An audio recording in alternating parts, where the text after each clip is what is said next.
They'll be joining us shortly. But it's just good to even just catch up. So this is being recorded and it's also live on Facebook. This is like a mentorship program that we run for law students, for young lawyers like us. So I'll put myself in the young category. I'm actually Yeah, moving. you're not young anymore. Put yourself out to mentor people. You're not young anymore. No, I'm actually well. So But I mean, for amazing stuff you're doing, by the way. I mean, I think I've been able to like keep up with what you've been doing for a while. Max is a friend, so I know he's yes, been heavily involved with what you're doing as well. I mean, that's like literally filling up a very big gap. he And spoke there's about. little individuals that do. He So you're said doing it. He an was like, amazing "Oh job. my God, like you are the Caesar of this whole thing." Like, Don't worry, yeah, he was. Max. He's my Oga too, though. He's a friend. He's a very, Everybody very good calling Oga. He's everybody. always, he's everybody's Oga. Yeah, Oga. Oga. See, Well, amazing stuff you're doing. I mean, thank you. bridging like a very big gap that needs to. I mean, there's that very big gap. People are lost. People are confused. People can't decide what to do. So, I mean, things like this brings them closer to clarity. Yeah. Thank you Because, very much. yeah, Thank you. It was not so easy for me. Well, I'm still at the formative years, so I would not even say yeah, but like I didn't have someone to really guide or like mentor me when I was starting. So I had to do a lot of study on my just own. I didn't studying. have people to ask questions. So I just knew about Max recently. I knew about Folarin to Mr. Yeah, yeah. Folarin recently. I knew about most of these people that I know now recently. And I was just thinking if somebody was in my shoe prior to this time, how would how would they, as in what would they do to really get like the clarity that they need. Yeah, And so absolutely. that's even why I started this. So let me just quickly send a message to them. All right, awesome. um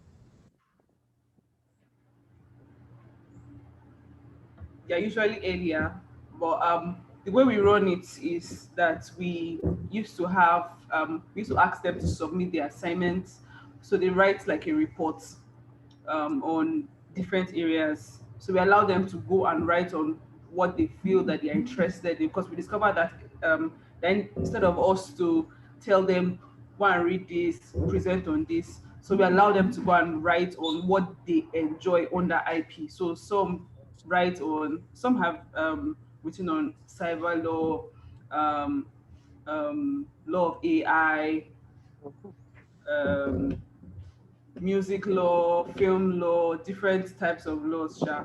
They just write it under intellectual property, and then we discuss it. Then the mentors that are available. Yes, and you said that you wanted to be addressed as a facilitator, not a mentor. Yeah. Yeah, so I like deliberately try to avoid mentor uh, the title itself deliberately. And you probably won't believe me when I say this, but I mean, I've probably been doing it for a while, but I feel I've not done enough body of work yet Okay. to because it's still pretty much testing and testing. You know, just fine. I would say the other one, but it's pretty much just testing. You're testing out something. It's still working. People think it's success. So I mean, I the joke I make is if you ask me to mentor you, then you want to make it, you want to miss your road, you want to miss the path because I'm still trying to find my path. So Yeah. that's why I try to like I feel it's a very big responsibility, and that's why I have like huge respect for folks like you who are doing this amazing. And I'm not that organized. Well, I'm also learning too. I think like everybody's on the path of that's the journey of learning. So I think that everybody's learning. Coming for this mentorship session, I actually learn every day from the topics that they put out and everything. But I don't know if you're a Christian or a Muslim, but I'll just say something. Yeah, When Jesus was here, he yeah, asked them, "Who do you think I am?" And then they said, "You are the Son of God," and all that. So sometimes you don't even know how people adore you and how people just want to be like you, and they literally do not mind calling you their mentor. yeah. Um, so I don't think that we mind it here, even if you are very humble. But it's good and it's a privilege to have you. Thank you so much. Yeah, So we absolutely. have two of them have joined. someone said that that they'll be connecting shortly. Christina would be the anchor for today, so she would be the one to anchor the session. So you would start like with a presentation just to describe it, because it's far for some people. So to help to explain what this is, and then would ask questions round and all that. So I'll be handing over to Christina. Hi, Christina. Hi, Juliana. Can you hear me? Can you up your audio a bit? Okay. Okay. Okay. Can you hear me Yes. now? All Yes. right. Yes. Can Yes. I We can start? hear you. Yes, you can. Okay. Thank Okay. you. Welcome to the week 3 of Jiipcc Mentorship and Internship program. My name is Christiana. I'm also a beneficiary of this program, and I'm a co-anchor of the program now. The program is recorded and streamed live on all our social media platforms, and what the program is all about is it's a quarterly intellectual property mentorship program for law students, young lawyers, and intellectual property enthusiasts across Africa. The mentees are afforded the opportunity to access valuable intellectual property advice, training, network, mentorship, internship discussion forums, industry updates, and resource materials from experienced IP mentors. The program seeks to encourage continuous intellectual property training, development, and evolution in Nigeria, Africa, and around the world. You can watch our videos by searching for Jiipcc on YouTube and Facebook. The objective of the program is to provide easy access to intellectual property guidance, training, and resource materials for students, young lawyers, and IP enthusiasts in Africa.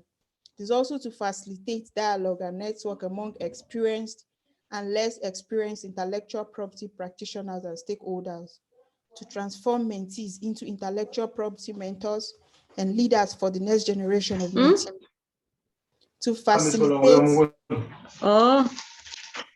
facilitate further intellectual property mentorship, internships, scholarships, and IP-related job placement for the mentees.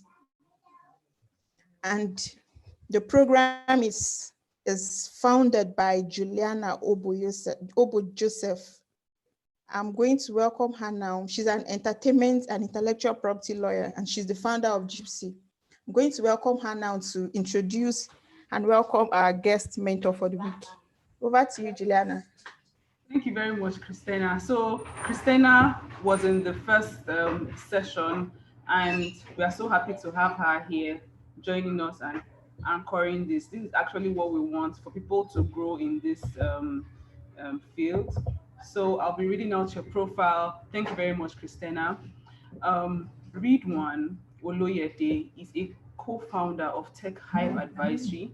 He advises on the global aspects of technology, policy, data protection and privacy laws, digital health, digital ethics, rollout of new and disruptive technologies, data governance, and cybersecurity laws. He co-founded Africa Data Governance Initiative, ADGI, and Privacy Alliance, an international organization providing businesses with global privacy solutions, and leads its West African operations. Ridwan is a research fellow at the African Academic Network on Internet Policy and an international association of privacy professionals fellow at Information Privacy. Um, Thank you so much, Ridwan. We're glad to have you. Please, you can start. Thank you very much. All right. Hi, Juliana. Hi, Christina. Thank you very much for inviting me, and thank you everyone for attending as well. So I think I'm going to start with a little story, and maybe start with what made me get into privacy and data protection and then the policy broadly. So pretty much like everyone, started out on precisely what I wanted to do, and I started out in litigation law, doing my NYC. So the one thing was clear for me, which was that I knew I didn't want to do litigation for long part of it. I mean, I did what I had to do when I was 7. But what happened then was I'm the kind of person who get bored too quickly. So yeah, I literally got bored of what I was doing then. So I started out taking um, all these massive online open courses. These are like courses you see on a number of free courses available online that you can actually access. So I took different kind of courses around artifacts, intellectual property, cyber warfare, cyber security, most of different things. I mean, I was just trying out different things. And I mean, during that period, I think I took not less than maybe about 10 to 15 courses there about online. I mean, they were free, so I mean, the only thing I needed to do was having the time to take those classes, and of course, my internet that I had to pay for. So I mean, I kept taking those things, I kept taking those, I kept documenting it. But I wasn't still really clear about what I wanted to do. So post NYSC worked in a litigation law firm as well. But then that just further reinforced the fact that I mean, I didn't want to stay in the ecosystem for too long. And there's something more interesting. So of course, I got engaged there. I've always been fascinated with that for a very long time. So I started out doing more around cybersecurity, cyber warfare, cyber forensics. I took a course on cyber forensics. I can actually do a few things. I can do a few things. So that was it for me. That was so. At some point, you needed to express yourself. You're in an ecosystem that didn't really give you that uh, that avenue, or let me say that platform to do what you wanted to do. So I started writing. Um, I think I wrote my first article on electronic signature, and that blew up quickly. So we got the interest, or let me say the encouragement to do more. So and that was it for me. Um, that was 2017. In 2018, I decided to I took a gamble on myself because I was reading a lot about privacy, I was reading a lot about data protection, I was doing a lot of, I was joining quite a number of webinars, taking more courses around that. So I decided to go for the IPP, that's the International Institution of Privacy Protection. That's the biggest privacy professional body in the world. So I decided to go for the certification exam. That was it for me. I mean, I was able to write because then for me, data protection wasn't really a thing in Nigeria. I have to be candid. I mean, that was pre-NDPR. So it wasn't really a big thing. There were fewer examples. Those who are examples, maybe those doing it, they were, I mean, and I say this with respect, they were not ready to open up the playbook. So you literally see people on LinkedIn and you reach out to them, oh, I'm fascinated by what you do, can you just push me through and stuff like that. People were not really available to share the playbook. So it means you need to literally just play solo. And that was it for me. So, but I've done quite a number of things. I needed to validate what I know. I needed to be sure I actually knew what I knew. And that was why I went for the certification. I'm more of a DIY person, by the way. I would recommend take those courses, work more on getting the knowledge and understanding the space. Because that's like more than half of the job already. So I'm a DIY person. But at that point, it wasn't a thing. You needed to validate what you know if you actually know what you know or just a fraud. So, and that was it for me. I mean, I did the certification, CIPPE. That was like a good spot for me. I mean, that was something that gave me that impetus to carry on. So, and that was it. Went on from there to the CIPM afterwards. And I've done quite a number of things. You know, people knowing, oh, you're certified in this and all of that. So, I think that literally just shot my career like up. Then I was lucky I got into a law firm, commercial setup, family solicitors, where I was actually allowed to set up the data protection and technology law practice group. And I was leading it before I left. So, that gives you some sort of, that, I don't want to use the word ginger for lack of words, but that's it. It gives you that impetus to carry on. And that was it for Yeah. me. So that was really critical for my growth. It was really critical for my development. And I also saw the business development side of things while I was farming. I mean, I was meeting clients, I was getting into these meetings, I was not fluctuating, but I mean, I had to like go to some other parts of the world to do things. So that was a very good opportunity for me, and I always grateful to that. So uh, that's my story, and that's like the summarized version of the story. I mean, now I founded Tech Hive Advisory with a couple of friends or colleagues, and now we do quite a number of stuff. For those who are familiar with our work, and those who are hearing what we do for the first time. So, but beyond that, getting into data protection is an interesting space, and I'm going to say that. And Sorry, that's not, read one. yeah. Um, your Okay, there's an interference, right? yes, the gesticulation is affecting the. I'm Our sorry. Nigerian connection is not very strong for now. For now, Developing country problem. Don't worry, I'll try and be calm as possible. Yeah. thank you. So, data protection is a quite interesting space, and I say that for free, not because I've probably been here for a while, but it's quite an interesting space, and that's also because when you look at emerging technologies or different components of the technologies that we use these days, it's something that keeps showing up. So today you talk about a digital identity program, and one of the concerns people have is data protection, privacy. You speak about security, people are talking about privacy. You speak about deployment of artificial intelligence, people are talking about privacy. So it's something that that rears its head currently and constantly showing up in so many conversations. And because of that, globally we're seeing that not necessarily radical shift, we're seeing a shift where more countries are adopting legislations in its favor, more are amending their laws, more are setting up authorities to handle issues that have to do with that. So it's a big opportunity right now, and I feel, and this is what I'll say, it's we still have talent gap, which means there's still need for more people to come into the space to play. I say that for free because if people have to actually implement the law for what it is, which is every organization that does certain categories of things should have a data protection officer, for example, it means that's like thousands of jobs. That's like new rules, thousands of new rules that needs to be filled up. And companies need to implement privacy programs. They need to implement the privacy program. They need to build the privacy program internally. They need consultants to do that. That's thousands of jobs that need to be filled. So then there's space where we're talking about research that needs to be done, impact assessment that needs to be done. There is a very big space too as well. If you look at, I don't know of any university currently in Nigeria that even as a postgraduate service that is offering this. So there's a space to try out a lot of things. There are so many things, so many fields that actually offer. And then the advocacy bits, there are quite a number of people doing something around that space. So you can get into that space to be a public interest litigation lawyer or straddle between research, straddle between being a consultant, working in-house, being an analyst. So there are so many roles that need to be filled. And the thing is, as it is right now, we still have that very big talent gap.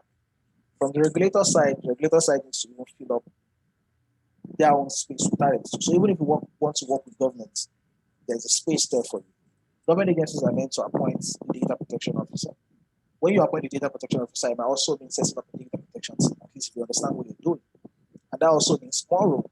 So, and I'm not making up these numbers, but it's again what we see, what needs to be done, and gaps that needs to be filled. So, some organizations currently, what they do literally is just look for someone internally and, you add this DPO title to what you're doing. And to be honest, the DPO, the role itself is something that is so big.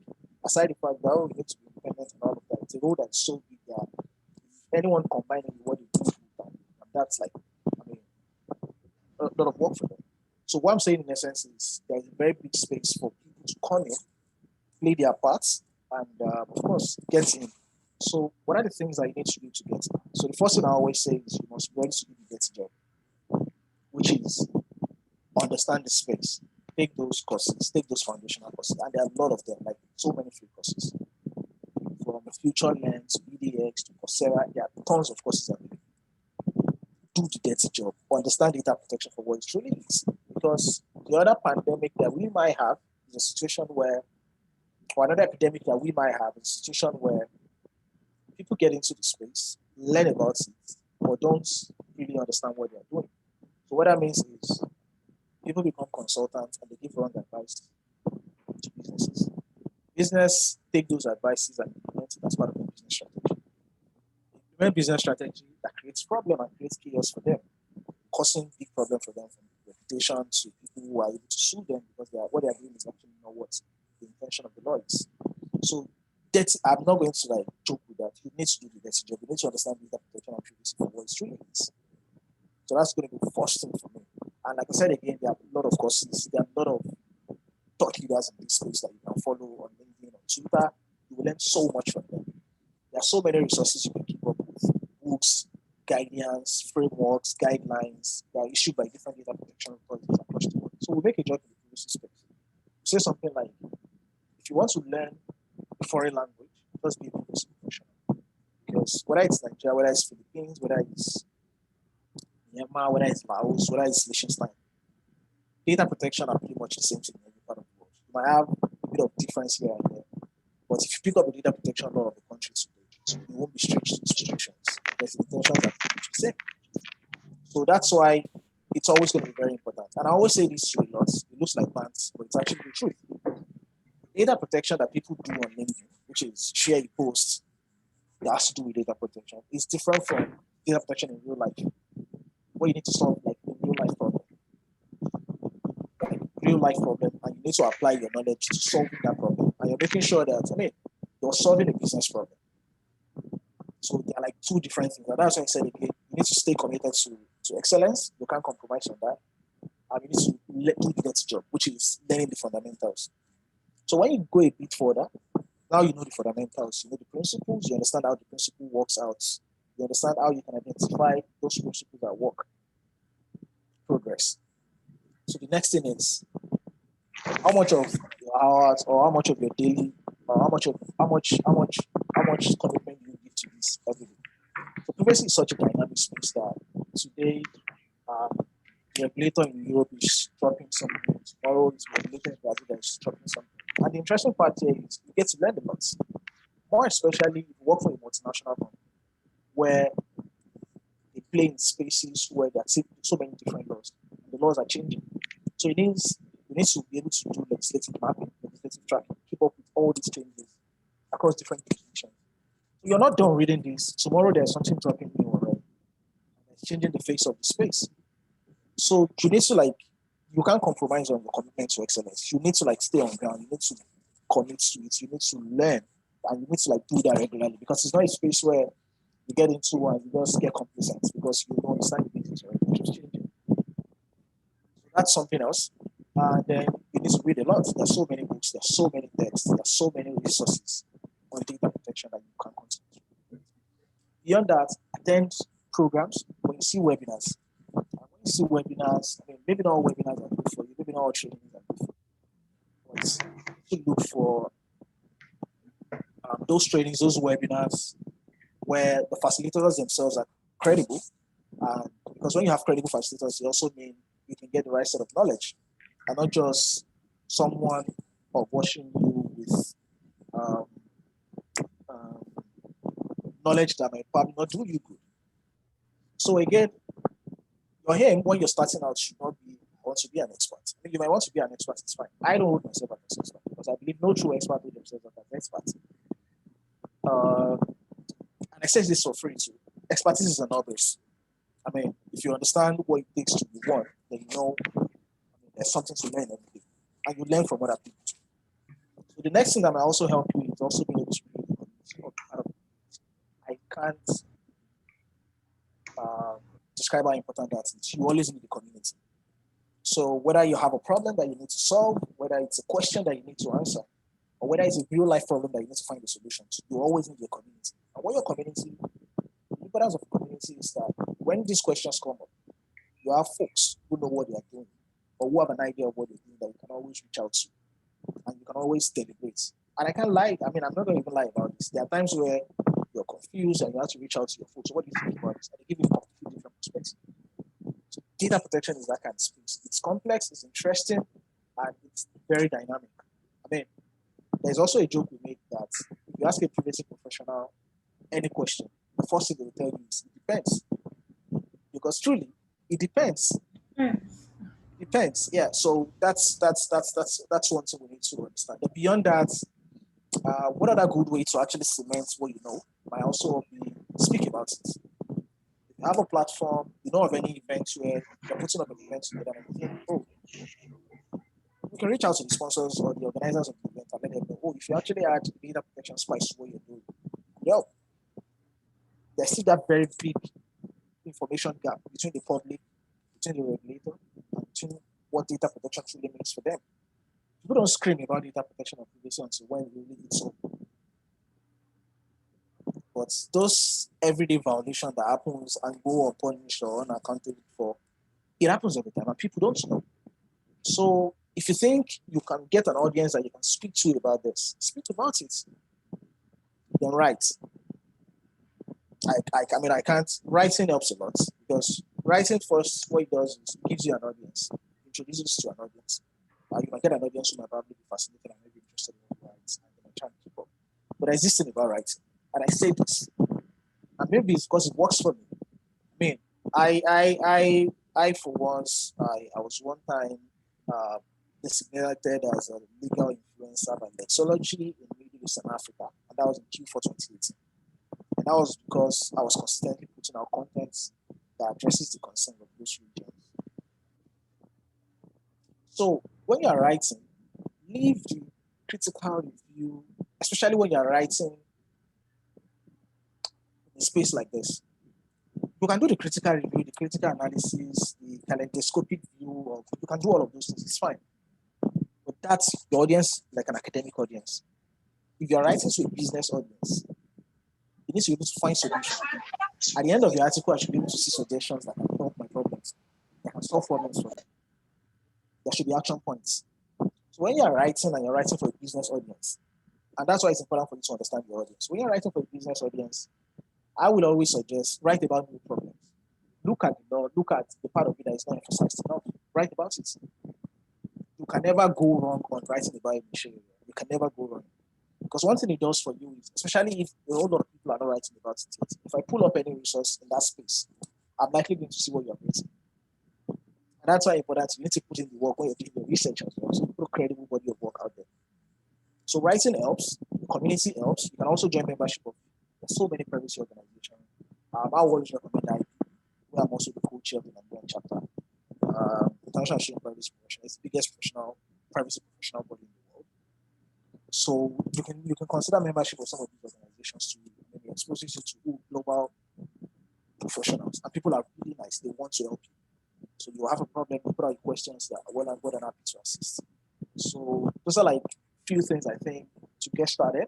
Will help you in coming into terms with the space and understanding what it demands of you. But I can't lie to you. It's an interesting space. It's quite complex one. So you need to do a dirty job. And with every passing day, of course, you continue to self-develop. You never get complacent on the journey. That's one article you read every day. That's newsletter you read every day. That new thing you read every day. It helps solidifies your knowledge. And again, have your community, or at least be part of one. It helps a lot. It helps a lot. And a lot of amazing people are available online that you can always reach out to. LinkedIn, Twitter, people. I mean, I know folks who are more than happy to help you get started with your journey or do that. So what I also did in 2019, because I get questioned a lot of this.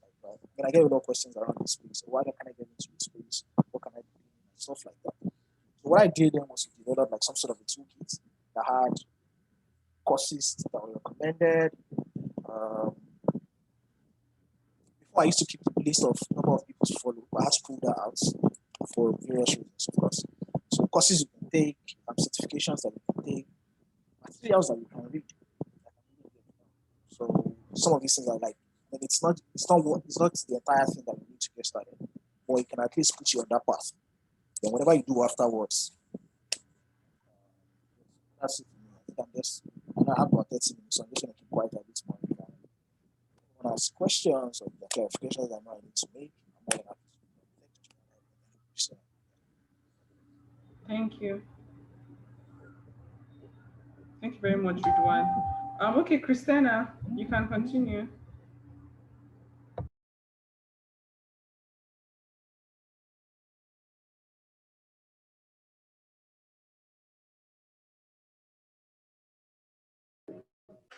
Oh, you're Can you hear muted, me? Christina. Okay. Yes. It's time for questions now and answered. So I'll be calling on the mentees to ask their questions. So we'll be asking one question each first. And I'll call on Daniel first to ask his question. Daniel, you unmute yourself and ask questions. Okay. Good evening, everyone. Good evening. Yeah. It was a great lecture from Mr. Ridwan. a fellow IFE alumni. I'm so delighted to be here listening to him. I think when he got into 2013, so it was in part 4 when I got into IFE. Thank you so much for the lecture. My question is this, as regards data protection. Sometimes when we log in or to a particular maybe application or a website or something, and then sometimes we don't check the terms and conditions. I think I've heard on 2 occasions that sometimes these terms and conditions we just tick, and that these terms and conditions most times they have these terms that we have or we have permitted the websites or the particular company to use our data for certain purposes. Now, but if you look at the Data Act, we have the data regulation, rather, there are some rights that a data subject should have. So I want to ask, in such situation, does it mean that when you take these terms and conditions, you've consented, that's the right to the use of your data by the particular website or the app? That's my question. Thank you very much, Daniel. It's nice catching up with you again. I think I can clearly still remember the face. So nice catching up with you again. Well done. Yeah. So to answer the question, so there's this. So, and I'll tell you this for free, and that's based on quite a number of research that we've done, and some that we've actually published. So you can read terms of use, and whether you consent to it or not, it means nothing really. If a company is irresponsible, and that's what I'm going to use, it doesn't matter whether they put what they want to do in their terms of use or not, or whether in the privacy notice or not. And some might have a privacy notice, but what if the privacy notice does not genuinely reflect what they do? It doesn't solve the problem still. So the bigger problem is, or the bigger question is, how can companies or whoever it is they are, how can they be more accountable? How can we make them more accountable? Then also, are the regulators going to do their job when you try to invoke your own rights? So that's where the question really sits. Then again, around consent or whatever it is, again, in some of these things, again, that's why I said it's always going to be very important to do the dirty job, because all these people that throw things around, for example, and ask you to consent to a privacy policy, quote and unquote, a privacy policy, which is not a policy actually, it's more like a notice, just notify the world about what you do. It's not a contract. So why are you making people agree to it? It's just the law telling you, tell people what you want to do with their data and stuff like that. It's not a contract. So in the first place, it's actually wrong to ask people to consent to a notice. It's just a notice. I'm not going to sell you. I'm not going to tell anyone what you're doing here. That's it. It's not a contract between myself and you. So often than not, a whole lot of organizations don't know what they're doing. Or maybe they take bad advice, or maybe they just vibe on vibes alone, or they run on vibes alone.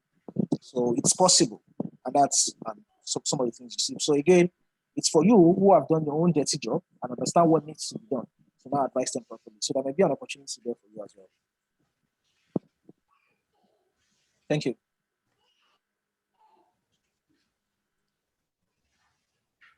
All right, I'll be calling on the next person. Say, you can ask your question. Say.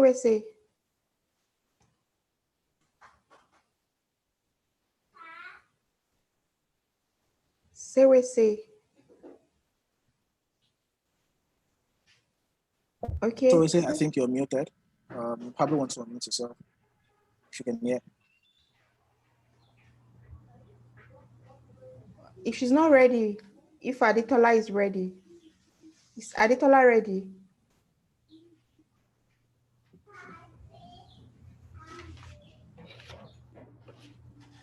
Aditola.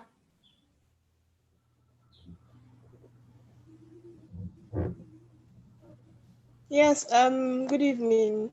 Good evening. Sorry, can anyone hear me? Yes, I can hear you.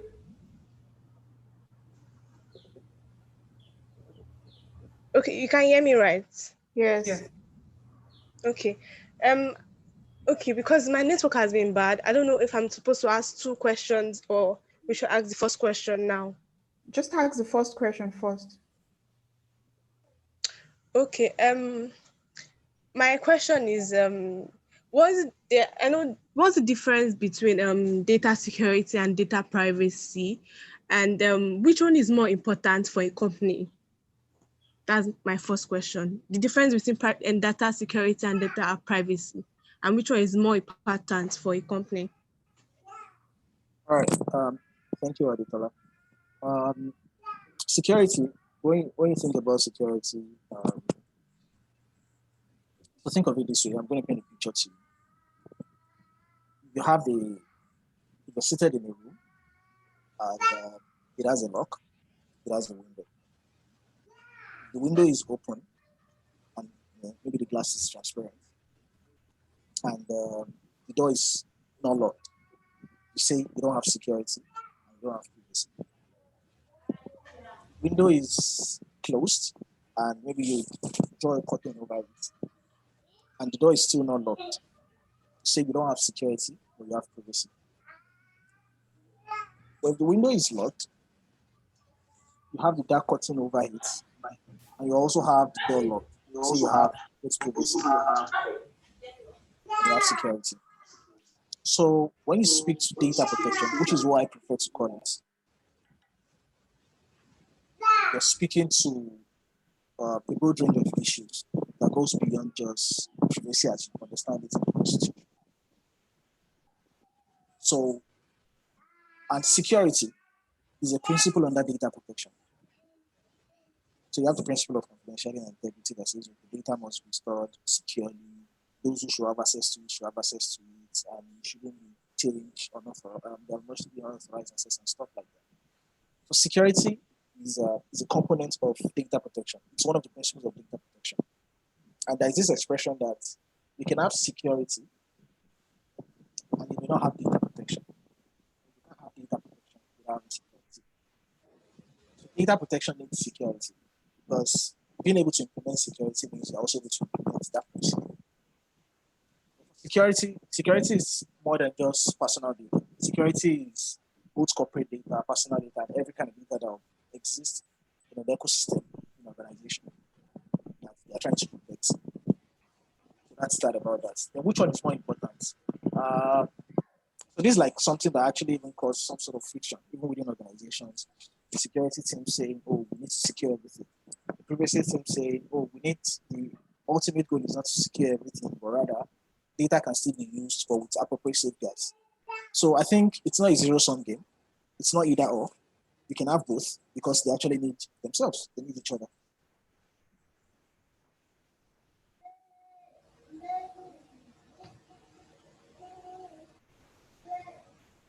So,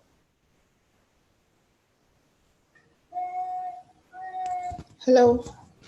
Thank you, Ridwan. Thank you. The next person now is down to ask his question. His first question. Hello, Don. Okay, Don. Hi, Don. Are you here? Hello. Good evening. Good evening. Can you hear me? Good evening. Can you hear me? Yes, I'm here. Can you hear me? Yes. Yes, we can hear you. Can you hear me? Yes, we can hear you.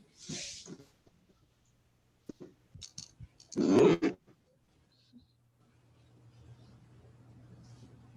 network is really poor today, actually, because I Yes. think it's something that it's not just here. Hi, Don. Okay, so while we are waiting for Don, I have a question, please.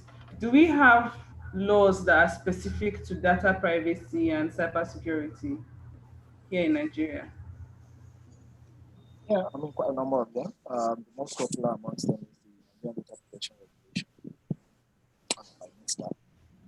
And then there are quite a number of We're not hearing you properly.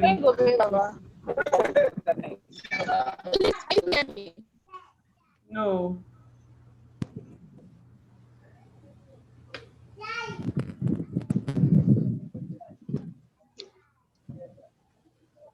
Okay. Okay, yeah. All right, let me. So, I mean, I said there are quite a number of them. So, from From data protection point of view, you have the Nigerian Data Protection Regulation by NISDA, and there are a couple of other sector-specific laws that also addresses privacy and data protection.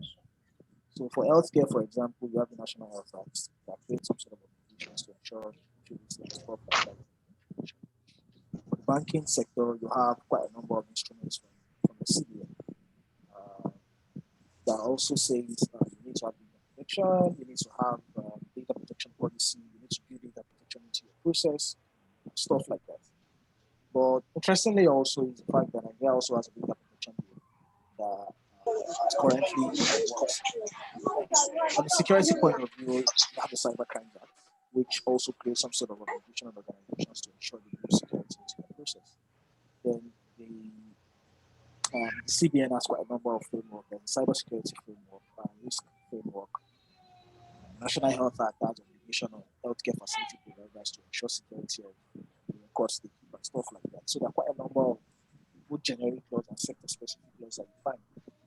If you move into the telecom sector, for example, NCC has quite a number of rules, guidelines, and also frameworks that address both security and data protection. So you find this pocket of laws everywhere. Okay, thank you. Over to you, Christiana. All right. Dawn, are you ready? Yes, I'm ready. Okay, you can ask your Can first you question. hear me? Yes. Okay. My question is, what are the ways a business owner can protect its trade secrets from being? Sorry, that's for my cybersecurity. Yes, from being victims of data protection and then privacy. Like, how can business owners protect their trade secrets from being victims to I don't know how to put it, but to protect their data basically for like their clients and all. I know when they have a website, they are able to get that data and all. Like, how can they protect their client data from being accessible to other people and then used for fraudulent purposes? Thank you. Yeah, thank you. Sorry, you have a network issue. That's quite sad. All right, but I think I can make sense of what you're asking. How can organizations, small organizations or big organizations, how can they keep their data safe? So thank you for asking that question. So the number of measures in which organizations can use. So the number of expectations of the law is organizations should deploy both organizational measures and technical measures to ensure security. So when you speak to organizational measures, you speak to policies, you speak to other safety tips, have a clean desk policy, by sending an email, you're going to use a CC instead of BCC. Don't confuse the two. So all those basic things, you find that in the organizational process, standards and stuff like that. And the technical measures will be using maybe anti-malware, for example, deploying data loss prevention tools, putting backups in place, deploying incident detection tools, and all those complex tools that we can put in place to also ensure that even if you suffer a breach, which it's almost inevitable. I mean, it's always a question of when, like I said. You can easily pick up yourself and continue because I mean, there's resilience. It doesn't cripple your business from working. So, but there's a distinction that needs to be made. When you speak to cybersecurity, when you say data could mean both personal and non-personal data.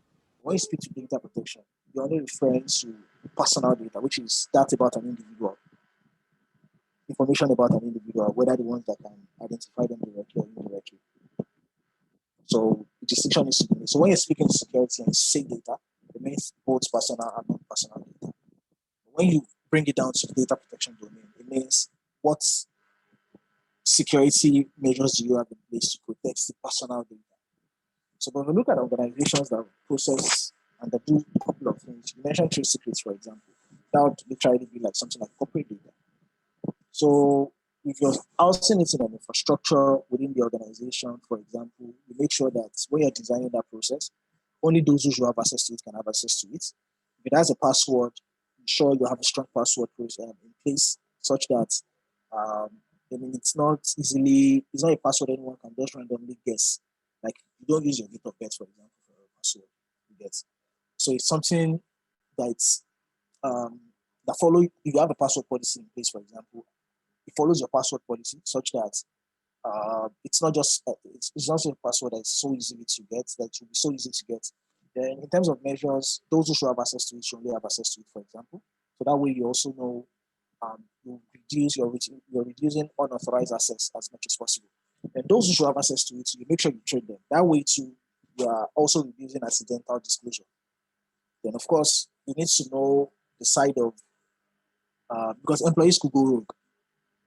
So all of those things are things those are like measures you need to put in place. But measures are two-pronged. It could be technical, it could be non-technical, and it could be organizational. So organizational could also need physical measures. So let's say, for example, the trade secret is in the file, it's not stored electronically, and you have to keep it in a safe box. So it literally means physical measures will mean that the place housing it is not somewhere someone can just open the door. So that will also be physical measure. Then if you use a safe, it's a safe word, is it passworded, for example, too? How many people have access to the password? So when you think about security, these are some of the ways you can think about it. I mean, you can think about it rather. Thank you.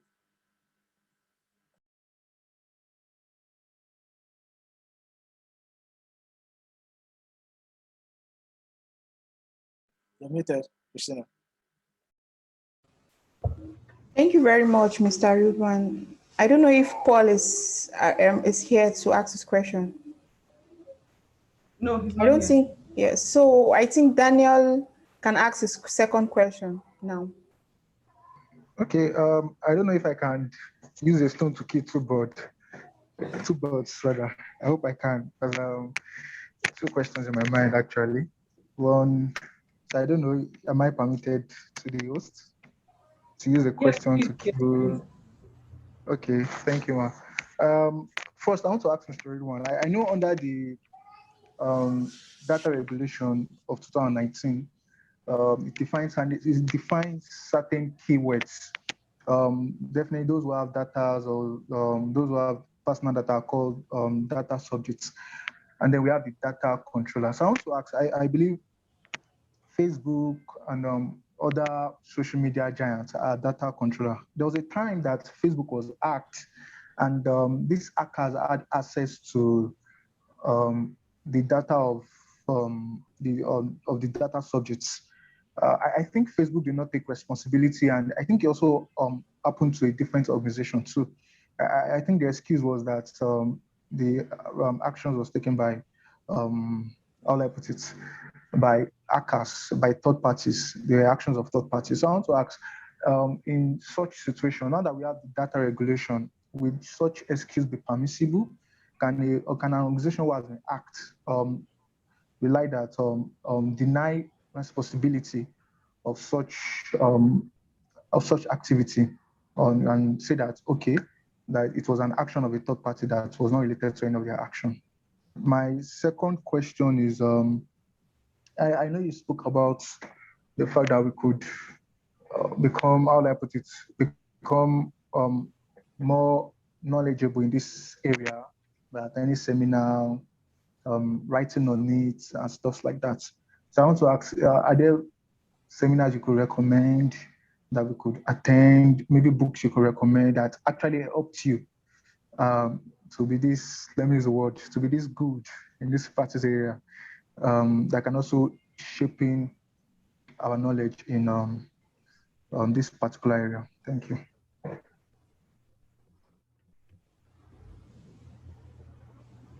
Thanks. So the first is when there is a data breach, regardless of how it happens, there's a statutory requirement that you need to notify the Data Protection Authority, especially when there is high risk. Then, when there's going to be a very high risk to the rights and freedoms of individuals who are data subjects, they need to notify the data subjects. So when there is a breach, before you could, I'm not familiar with the example you made. I know more recently there was about maybe quite a number of, there's a Facebook data breach that was that was subject of news recently, a couple of weeks ago. I don't know if that's what you're referring to, or maybe what you're referring to was the Cambridge Analytica situation. So, but either ways, and I'll speak just broadly when there's a data breach. So when there's a data breach, there's the notification obligation and the reporting obligation. When there is a risk or when there is a high risk to the rights and freedom of the data subject. In the absence of that, you can't just, by waving the flag of I'm not culpable, things just go like that. So, for example, there is right to lodge complaints, which means people actually, even aside complaining to the data protection authority, they actually have the right to approach the court for both material and non-material damages. So, even if you say, "Oh, it wasn't your fault, so it was a third party," but if you're acting as a controller, part of the obligation is that before you choose your processor, before you choose third parties, before you choose anyone that you onboard into your process or that you give permission to do something on your behalf, you must have as well done your own some sort of due diligence. And that's why the law says, okay, you should have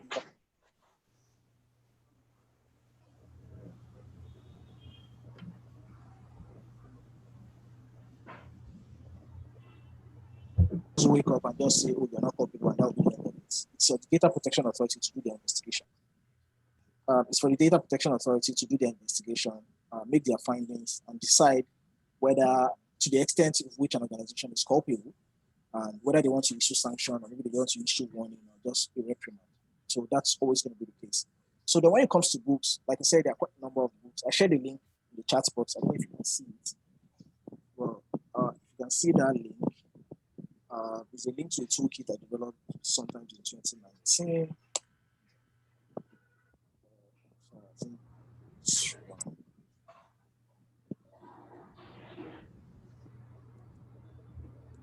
Yeah. So it's a toolkit I developed in 2019, and there are a couple of books, foundational materials that I recommended there. One of them is the handbook on data protection that was published by the Council of Europe. So you find it really helpful because it literally just broke down everything for you that you need to understand, the rights, the principles, with examples for case laws. So I think another interesting thing I need to put out is that data protection as it is not just a space that is unique to lawyers. So it's a space that is all embracing. You only need to have competence to work here. So your knowledge of law might necessarily not be a unique selling point for you. So, and there's also the technical side. There's privacy technology where, you can work with you building a privacy preserving technology product itself, actually working on privacy tech itself. So there's a tech component to it as well. For those who like to, who don't just like to explain the law, but who also like to play with the technical aspect of things. Yeah. And there's like a certification you can also do if you intend to go the certification route or just DIY.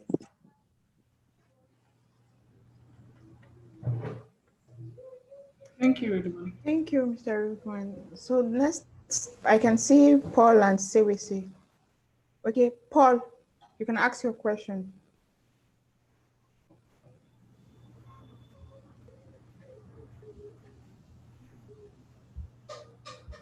Paul. Sewisi, you can ask your question.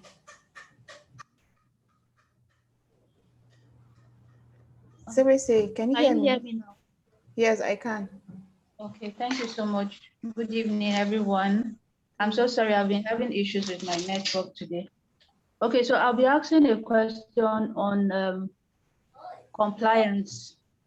So I would like to know, is there a universal law that regulates data privacy and security, such that while you are trying to comply with the regulations in one jurisdiction, you are not infringing the same rights in another jurisdiction? Because I'm aware there are different regulations in different jurisdictions as well.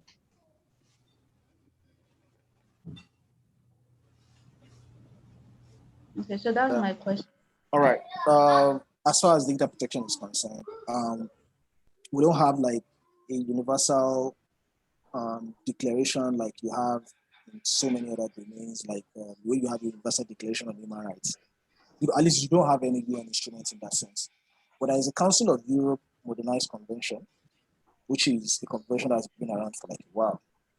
So it was recently modernized. So we call it modernized convention 108 plus. So modernized convention 108.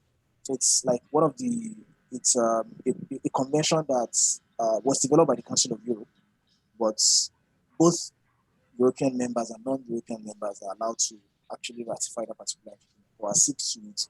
And we've seen quite a number of African countries do that. The whole instrument, for example, we have Senegal, Mauritius, Cape Verde, uh, I think Morocco, who acceded to that previous document. This current one, a couple of months ago, that was last year, Mauritius actually acceded to it.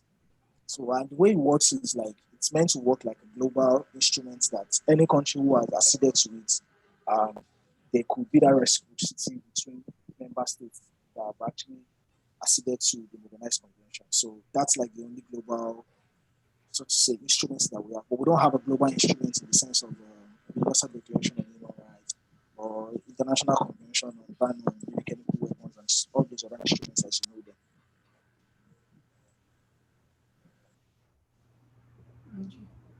Thank you. Is there a second component to your question? Thank you, Mr. Ridwan. Yeah. Seriously. No, that will be all, sir. That's All right. All right. Thank you yes. very much.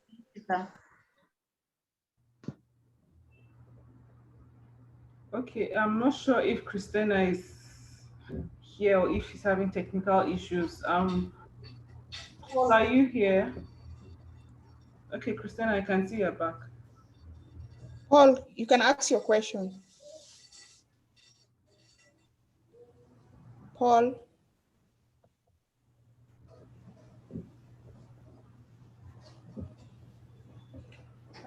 I think he's... Tola can ask a second question. Tola.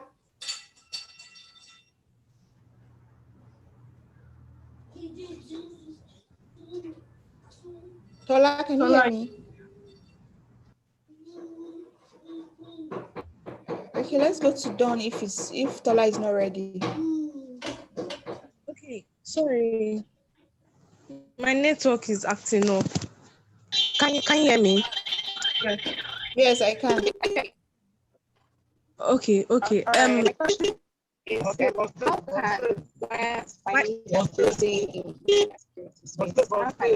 Oh, should I still go ahead and ask the question? Yes, you can. Who is talking now? Sorry. Is it Dawn or... Can anyone hear me? I already asked my question before. Okay, so we're listening to Adetola now. Okay then. Yeah, I was reading an article where they said cybersecurity process can be automated, but I do not really understand. So if you can explain more how the cybersecurity process, how everything can be automated, and if it is advisable to automate cybersecurity, like the processes involved. Okay. Did you get that? Yeah. So when you say automate, I'm guessing that's granting the tools that you're deploying or the technical solutions that you're deploying some autonomous judgments in terms of maybe detecting threats, bad actors, and stuff like that. So if that's what you're saying, it's actually quite possible because when tools are built, like the way you have your antivirus, for example, antivirus are built in such a way that they are programmed to detect certain categories of virus or threats. So basically, when they scan through your system, they'll be looking across for something that they've been programmed to detect. So that's like the simplest example of what automating tasks could be. But if what you're saying is maybe because these days we have vendors that go around saying and they've developed security tools that utilizes artificial intelligence and can help them further automate what they're doing already. There's been a whole lot of conversation around use of AI even in cybersecurity. to the extent that is it 100% solution? Is it 100%? Does it offer that 100% security that the vendors actually touts? So the thing with these solutions are that not like everything has actually been proven well, and also because there might also be case of false positive, which means you could identify something that's maybe not even a threat as a threat. So there's still a bit of perfection and imperfection issues around some automated tools. So if that's what you're saying, that's like a different conversation. But if automating in cybersecurity is what you're asking, I mean, every program actually automates what you ask them to do or what they are designed to do. An anti-malware will basically look out for malware. An anti-stalkware will look out for stalkware. And whatever it is you're deploying, or incident detection tools, that's where they keep scanning the environment to look for threats that are like that with what they've been trained with. So that's that about that. All right, thank you, Mr. Ridwan. Let's move to Paul now. Paul.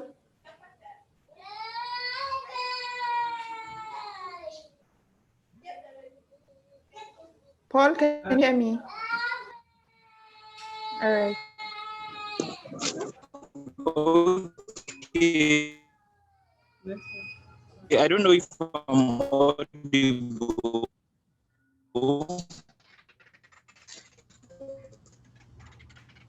No. Hello? No. Hello, I don't know if I'm audible now. It's getting better.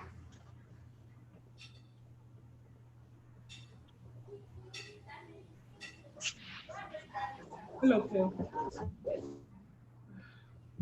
I think those that have not asked their question can just type it on the chat box.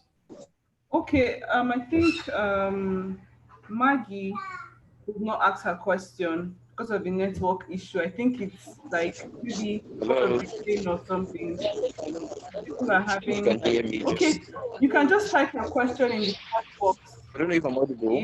if it's not possible. Yeah. Okay, so let me ask Maggie's question for her. She said, what are the key factors that organizations should consider when drafting data and privacy protection policy? And then her second question is, what are the best ways to secure IP against security compromise?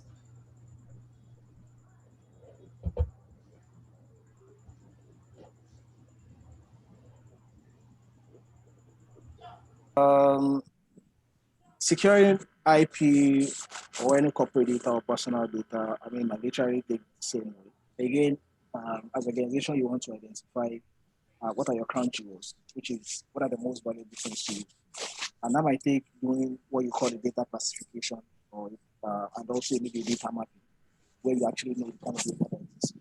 So once you're able to identify this, it means based on how important that data is, you also ascribe the level of security that you want to. So, for example, IP rights like trade secrets, for example, for companies like big corporations, I don't want to mention any name. No one has paid me for adverts. So, you want to be sure that only those who can have access to it, for example, can have access to it. I think I've explained that a bit. You have strong policy, you have some password around it. Way it is designed, whether it's also physical security, it's also an important component. You have to be sure that can be done. You have to be sure that there are technical controls in place, and this could be different kind of tools, such that even when you are trying to crack it, you can encrypt. Encryption is also a very viable means to actually keep data like that. So you can encrypt, you can do all sorts of technical, you can deploy all sorts of technical solutions to ensure that the threat that can confront that category of data is sort of limited. So even if it becomes part of the breach, because it has been encrypted, it means it reduces the chances of being useful for whoever it is that is taking who's the person that particular data, so to speak. So that's one piece. I can't remember what the second question was, but I know there was a question. What are the best ways to secure IP against security compromise? And the first one was, what are the key factors that organizations should consider when drafting Okay, when data and drafting. privacy protection So, policy? I mean, if you're drafting a privacy notice, which is one you make available on your website, that users or visitors to your website can see. When you're drafting a data protection policy, which is like your internal policy, or a privacy policy, which is like your internal document, which is saying how as an organization you want to treat privacy or you want to treat data protection. So one of the things you need to put into consideration is what kind of business do you do? What's your business model? Who are your stakeholders? Then please write it in the simplest way that any dummy can understand. Don't write it the way lawyers write. Forget all the way we do and year in, year after. No one needs those things. So, but more importantly is that whatever policy you're deploying, whether internally or externally, must genuinely address your processing activities. And that's the challenge with organizations that use templates. If you pick up a template and you just dub and copy and paste without addressing your own context, your unique context, you'll be creating a problem first. Because you literally be saying something that you're not doing. Or maybe you be under disclosing, which is not what both rights to inform and transparency obligation in the law say. So when you are drafting whether the data protection policy or the privacy notice, you need to take into account the most important thing is to address the context of your own processing activities, and you should document it. So that's what it is: the lawful basis, the purposes, what your retention period, or how you design your retention period, how you handle international transfer of data, purpose, principles. So those are things that you want to see. But again, the most important component is always going to be understand your own processing, understand what you're doing as an organization. The processing, the privacy notice or data protection policy of healthcare institution, for example, or an healthcare service provider will be different from an education service provider. So you need to understand the nuances in the space where you play before you do some of these things. That's that. Question from Don here in the chat box. What are the opportunities open to lawyers in cybersecurity space? Yeah, so for cybersecurity, if you're a lawyer that loves to play with tools, you can get into the technical aspect of cybersecurity. Cybersecurity has so many domains. And as a lawyer, you can get into, if you don't want to, if you're not comfortable using playing with tools, I mean, I have friends who are lawyers who have a SEC Plus certification, for example, a cybersecurity certification, and that put them in some sort of a different space. So some of the roles there in cybersecurity for you include, data protection. They will always need that the wider part of security, but also you can work on the policy side if you love policy. You can also work on the risk and compliance side. Then, of course, you can also do some sort of advisory role. You can do research. You can do cybersecurity research. You can play advisory role, advising on applicable laws and risk policies and stuff like that, or mapping even policy developments across the world. So there are a number of things that you can do without necessarily being an hacker where you wear a movie and wear dark shit like you see in movies. So there are a number of spaces in between that you can actually play there.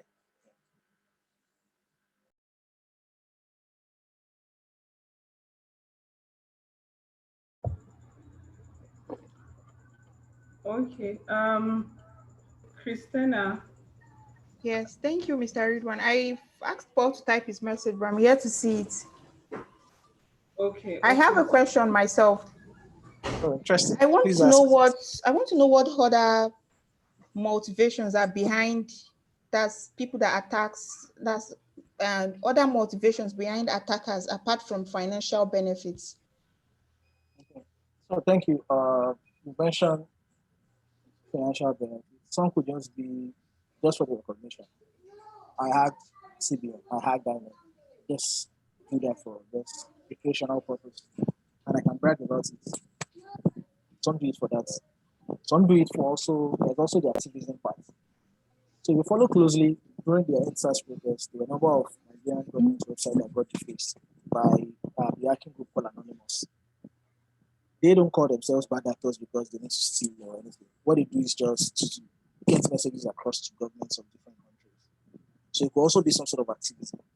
So it could be recreational, it could be altruistic. I mean, not necessarily having anything to do with financial reasons. It just could be altruistic. And that's common with even young and old.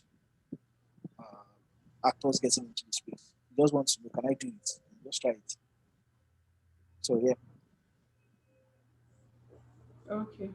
Thank you very much, Christina. Thank you very much, Ridwan. I think I'll just take over from here and we'll just quickly round up.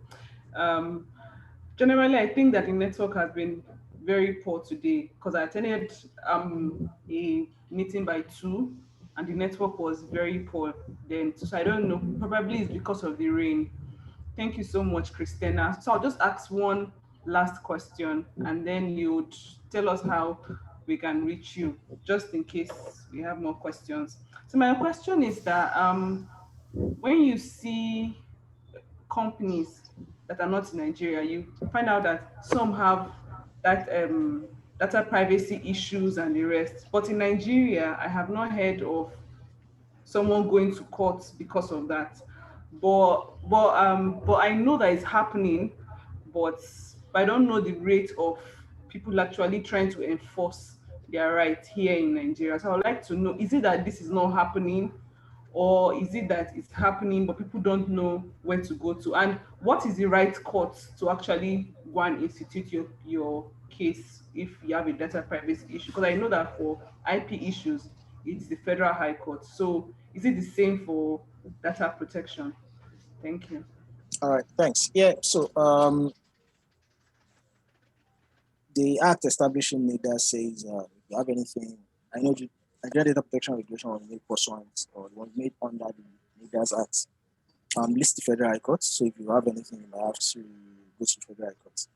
But I've seen people who have actually gone to the court too, trying to enforce it as human rights. So they've had to use the state high courts. But often than not, that's been a bit challenging. That's been a bit challenging trying to enforce it itself.